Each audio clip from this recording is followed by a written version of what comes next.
আমি একটা লাল ব্যাগ নিয়ে এসেছি। এই লাল ব্যাগের একটা কাহিনী আছে।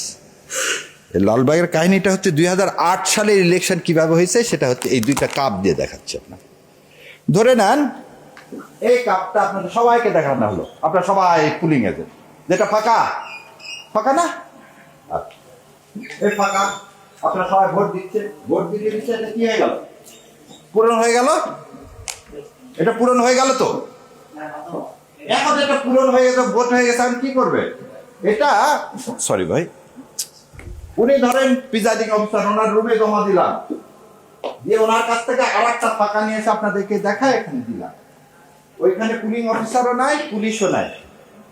উনি যদি এর মধ্যে এখন 5000 ভোট ঢুকায় কি হবে? এটা কেন বললাম দেখেন, 2001 সালে বিএনপি সিট পাইছিল 193টা, ভোট পাইছিল 2,28,00,000। আর আওয়ামী লীগ সিট পাইছিল 62টা, ভোট পাইছিল 2,23,00,000। আবার শোনেন, বিএনপি ভোট পাইল কত? 2,28,00,000, সিট পাইল কত? 193টা। আর আওয়ামী লীগ পাইল 2,23,00,000, সিট পাইল কত? 62টা। 5 লাখ ভোটের ব্যবধানে সিটের ব্যবধান কত? ডবলেরও বেশি। 5 লাখ এখন 300 আসনে ভাগ দেন।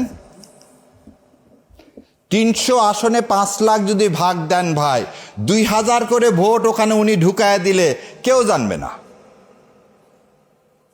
জানবে? আপনি তো ওই মুখটা কাপড় দিয়ে পেঁচানো হয় কখন? যখন এটা ডিসি সাহেবের কাছে পাঠানো হয় গণনার পরে। এটা তো আমি গণনার আগে ওনার কাছে দিলাম। কই ইলেকশন কমিশন এটা নিয়ে? এটা তো আমরা বারবার চিৎকার করে বলছি। তার যে রুলস করছে সেই রুলসের মধ্যে তো এটা নাই, যেটা এমন একটা ওপেন জায়গায় রাখতে হবে, পুলিশ পাহারায় রাখতে হবে, যাতে ওখানে কেউ আর টাচ করতে না পারে। শস্যের মধ্যে ভূত দিয়ে আমাকে বলতেছে নিরপেক্ষ নির্বাচন করবেন। আপনি কাউকে 10টা পুলিশ দিবেন, কাউকে একটা দিবেন না, তা হবে না, তা হবে না। আর যদি এটা করেন তাহলে বোঝা যাচ্ছে আপনার নিয়ত কিন্তু পরিষ্কার না। আসেন, আর একটা জিনিস হচ্ছে, প্রিজাইডিং অফিসারের হাতে আছে নমিনেশন পেপার বাতিল। সারা দেশে মহা উৎসবের মতো পার্টিকুলার কিছু দলের, আর একটা দলের একজনেরও বাতিল করলেন না। কি মেসেজ পাওয়া গেল? একটা দলের একটা নমিনেশনও আপনি বাতিল করেননি, বাকি সমস্ত দলের করছেন। কেন?